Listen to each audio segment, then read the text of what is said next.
Baik, para mahasiswa sekalian, kita lanjutkan dengan part yang ketiga, yaitu menggambarkan step by step. Tadi perkembangan embriologi, kalau dilihat dari tahapan-tahapan prefeknya atau tahapan-tahapan pembelahan yang harus melalui 6 tahapan besar, mulai dari pembelahan dari satu sel membentuk 2 sel atau tahapan klipek sampai ke tahapan organogenesis atau pembentukan organ-organ. Sehingga ketika organ itu sudah terbentuk lengkap pada tubuh cabang bayi itu, maka sesuai dengan fasenya dia akan dikeluarkan dari dalam rahim.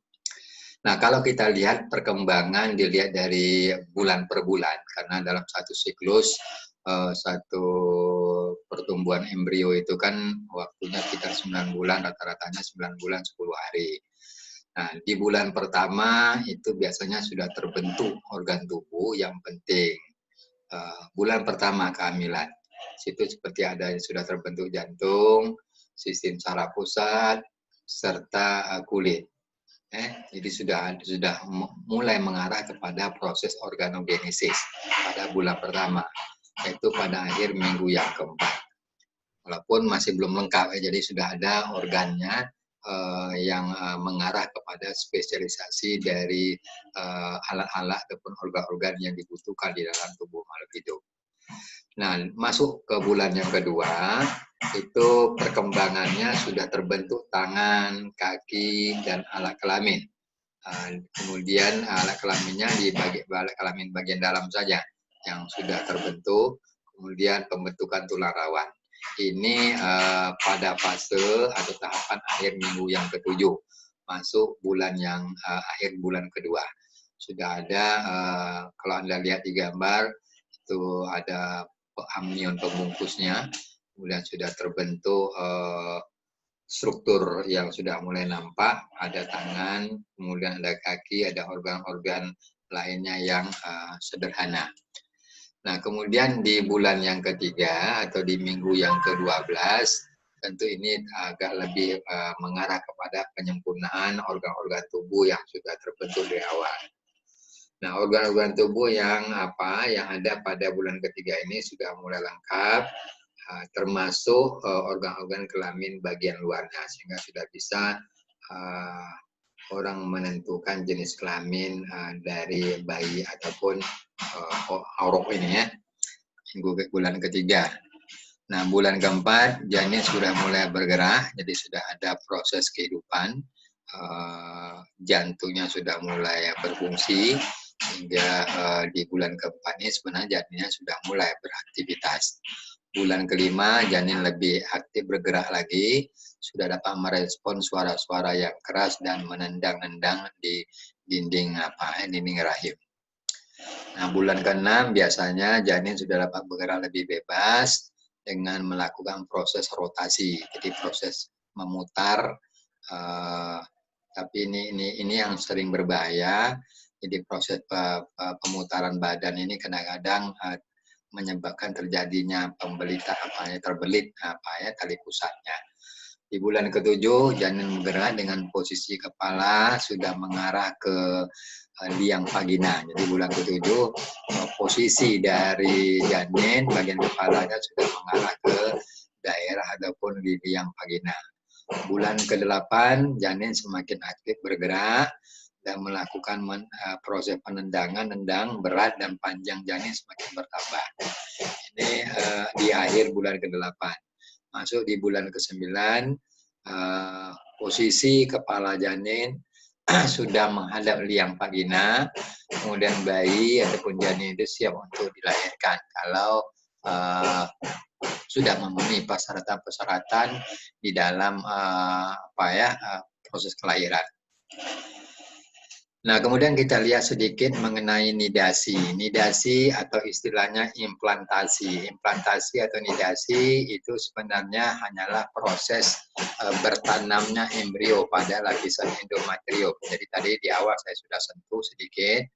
Ketika proses pembuahan telah terjadi di tuba Fallopi, nanti zigot itu bergerak terus sambil melakukan proses pembelahan, dia bergerak menuju ke daerah ataupun ke dinding rahim bagian dalam.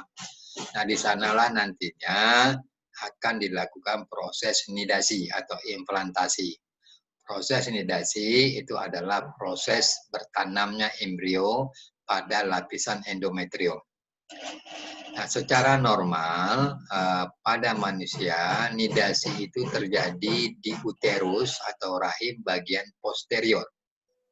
Posterior berarti bagian belakang. Ya. Nah, ada juga terjadi nantinya proses nidasi yang tidak normal atau abnormal, itu bisa-bisa terjadi pada daerah-daerah tertentu. Sehingga dikelompokkan atas 3 kelompok abnormalitas dari nidasi itu. Ada yang nantinya disebut dengan tubal gestation. Tubal gestation artinya proses nidasi terjadi di tuba Fallopi.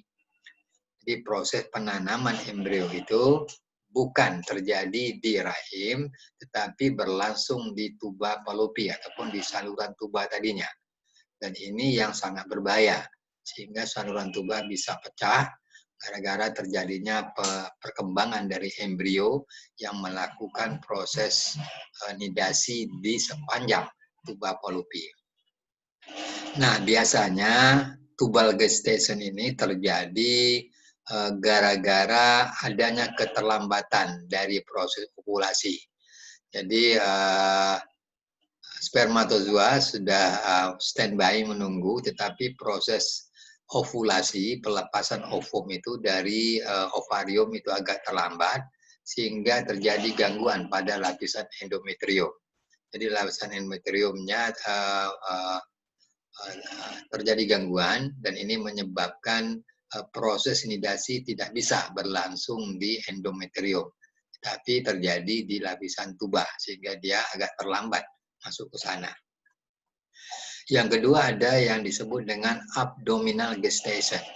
Abdominal gestation yaitu proses nidasi yang terjadi di bagian luar dari dinding rahim. Jadi di bagian abdomennya, di bagian perut kita. Jadi bagi wanita ada ruang perut atau abdomen, di sana bisa juga terjadi proses nidasi. Yang ketiga ada ovarium gestation. Ovarium gestation artinya proses nidasi itu berlangsung di dinding ovarium. Jadi tidak bergerak zigotnya menuju daerah rahim ataupun di lapisan endometrium, tetapi terjadi proses perkembangan embrio nantinya di ovarium atau di mulut follicle graft yang mau melakukan proses ovulasi. Dan ini juga sangat berbahaya, mau tidak mau harus dikeluarkan janinnya dari dan harus dihentikan pertumbuhannya. Nah, 3 hal inilah yang sering ditemui pada beberapa orang yang kadang-kadang terjadi proses perlekatan atau bertanamnya embrio itu tidak pada tempat yang seharusnya. Nah, ini kalau diilustrasikan dengan gambar, ini rahim. Jadi yang paling baik itu adalah yang paling normal atau yang sesuai dengan kondisi normal. Proses nidasi itu terjadi di bagian posterior ini, bagian bawah belakangnya dari dinding rahim. Kemudian ada juga nanti terjadi di ini ovarium di ovarium. Kemudian ada di tubanya. Kemudian ada di abdomen. Abdomen ini di ostium internum, jadi bagian luar dari dinding rahim. Bisa juga di peritoneum. Nah, kemudian sedikit kita bahas mengenai proses kembar. Jadi kembar ternyata berasal dari 2 proses yang berbeda. Sehingga dikenal ada 2 kembar di dunia ini. Ada yang masuk kategori kembar fraternal, ada kembar identik. Nah, kembar fraternal itu bisa tak sama segalanya. karena memang baik pada karakternya, baik jenis kelaminnya bisa berbeda, susunan genetisnya juga bisa berbeda. Karena memang kembar fraternal ini berasal dari proses pembuahan dua spermatozoa dengan dua ovum. Jadi ketika masa subur, wanita itu bisa mengeluarkan dua. Jadi ketika dia betul-betul subur, maka dua-dua ovum itu keluar dari ovarium kiri dan kanan. Nah, ketika dia keluar, maka spermatozoa bisa melakukan penembusan kedua-dua ovum itu. Nah, kalau ini berhasil dibuahi, maka akan terjadilah kembar yang nantinya kita sebut dengan kembar fraternal. Nah, kembar fraternal ini biasanya dalam dugaan disebabkan oleh faktor lebih banyak faktor genetis atau faktor herediter ya. Dikenal dengan istilah kembar binokular. Jadi bisa berbeda karena memang spermatozoanya berbeda, ovumnya juga berbeda. Jadi secara genetis ini bisa berbeda. Yang kedua adalah kembar identik. Kembar identik ini jelas kembarnya harus sama seluruhnya.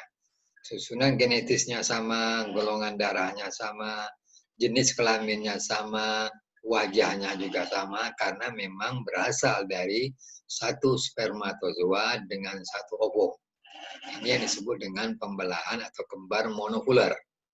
Satu spermatozoa dengan satu ovum, kemudian kembarnya akibat proses pembelahan pada tahapan perkembangan embriologi. Nah, umumnya kembar identik ini lebih banyak disebabkan oleh faktor lingkungan. Sehingga ini akan mengakibatkan terjadinya penyimpangan dalam proses perkembangan embrio. Nah, ini salah satu contoh kembar identik dari sisi wajah, jenis kelamin, dan semuanya memiliki susunan genetis yang sama. Kemudian ada juga di dalam proses reproduksi atau perkembangan embriologi kita mengenal beberapa cacat bawaan yang memang disebabkan oleh banyak faktor. Nah, cacat-cacat bawaan dalam proses reproduksi ini terjadi karena beberapa hal. Pertama, bisa saja terjadi akibat gangguan pertumbuhan kuncup dari suatu alat. Jadi pada masuk tahapan tubulasi dan sebelum masuk tahapan organogenesis, ini tahapannya akan tahapan pembentukan alat-alat. Jadi dari kuncupnya ini yang mengalami penyimpangan sehingga tidak terbentuk secara sempurna dari beberapa organ dan ini akan menimbulkan kecacatan.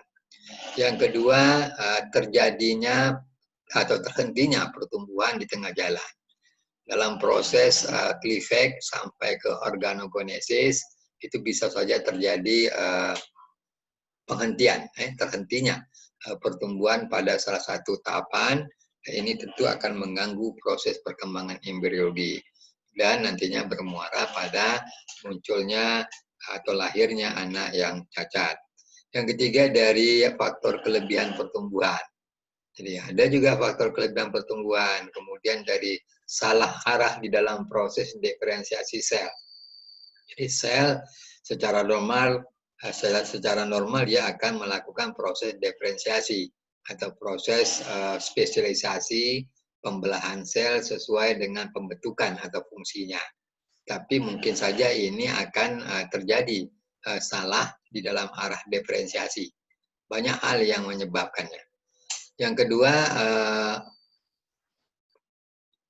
faktor yang mempengaruhi di dalam terjadinya kecacatan bawaan itu bisa dilihat dari dua faktor. Dari faktor lingkungan atau eksternalnya, kemudian dari faktor genetis atau faktor bawaan dari diri individu itu. Nah, faktor lingkungan banyak sekali yang bisa dikatakan memang menjadi penyebab sehingga munculnya anak lahir yang tidak normal. Pertama dari faktor infeksi. Jadi infeksi dari beberapa virus, dari beberapa kelainan-kelainan penyebab penyakit, terutama virus rubella atau campak Jerman ini itu dapat menyebabkan beberapa kelainan, mata, tuli, kebocoran sekat jantung atau klep jantung. Kemudian ada kelainan-kelainan otak dan keterbelakangan mental itu memang bisa disebabkan oleh infeksi dari virus rubella. Yang kedua ada cytomegalovirus, cytomegalovirus, CMV ya. Nah, CMV ini jenis virus juga yang dapat mengganggu atau menyebabkan perkapuran otak, kebutaan, pembengkakan hati, limpa, dan sebagainya. Kemudian toxoplasmosis dan sifilis. Jadi sifilis jenis bakteri toxo ini dapat juga menyebabkan beberapa kelainan seperti kebutaan, gangguan jantung, mikrotalmia atau mata berbentuk kecil, hidrosepalus, kepala yang besar, kemudian terjadi keterbelakangan mental atau sindrom Down. Kemudian faktor lingkungan yang kedua selain infeksi ada radiasi. Jadi efek dari radiasi itu sangat fatal bagi perkembangan embrio. Jadi biasanya ibu-ibu yang sedang hamil memang tidak dianjurkan sekali untuk melakukan proses ronsen atau lainnya. Radiasi sinar X itu biasanya untuk terapi dan diagnosa. Tapi ini bisa berakibat buruk terhadap diri orang itu. Bisa terjadi cacat tengkorak, kebutaan, terjadinya belahan pada langit mulut. Itu memang diduga kuat disebabkan oleh radiasi sinar X. Kita pernah mendengar kasus Hiroshima dan Nagasaki. Jadi dia hanya akibat dari radiasi dari bom pada Perang Dunia Kedua. Maka ini akan menyebabkan beberapa keturunan dari bangsa Jepang mengalami kecacatan. 28% mengalami keguguran, 15% lahir anak mati pada tahun pertama kehidupannya. Kemudian 25% yang hidup mengalami kelainan susunan saraf, baik susunan saraf pusat maupun keterbelakangan mental. Nah, ini akibat radiasi dari bom yang dijatuhkan pada Perang Dunia Kedua. Yang ketiga, faktor lingkungan ada dari dampak obat atau zat kimia. Jadi ada beberapa obat ataupun zat kimia yang bisa menyebabkan cacat bawahan. Pertama dari obat talidomin, anti muntah dan obat tidur. Ini sangat berbahaya yang dapat menyebabkan meromelia atau anggota badan yang tidak lengkap. Kalau kita punya kebiasaan, jadi makanya orang hamil itu sangat tidak dianjurkan untuk meminum obat yang sembarangan. Jadi beberapa saja obat itu pun kalau memang sulit untuk penyakitnya disembuhkan. Yang kedua aminopterin, obat mengukurkan janin. Kelainan yang bisa terjadi itu hidrosepalus, bibir sumbing, dan langit terbelah. Kemudian diazepam, ini obat penenang atau masuk kelompok valium. Nah, biasanya akan menyebabkan lahir anak bibir sumbing. Nah, dari sisi genetis banyak sekali, ini sudah kita tentu kemarin pada kelainan-kelainan yang disebabkan oleh non-Lee Johnson, gagal berpisah. Ada trisomi 21, sindrom Down, ada trisomi 17 dan 18, itu akan menyebabkan kecacatan jantung bawahan. Kemudian ada kelainan-kelainan dengan jumlah kromosom yang melebihi atau kurang dari yang normal. Ada sindrom Klinefelter, ada sindrom Turner, ada sindrom triple. Kemudian kedua ada mutasi gen, ini masuk dalam faktor genetis. Terjadinya perubahan pada susunan genetik dari ADN, polidaktili, sindaktili, hemofili, kemudian aberasi gen, perubahan pada susunan kromosom. Adanya kejadian sindrom Down, Turner, Klinefelter, itu bagian dari proses aberasi gen. Saya rasa demikian saja untuk pertemuan yang terakhir ini. Saya sudahi dengan wassalamualaikum warahmatullahi wabarakatuh.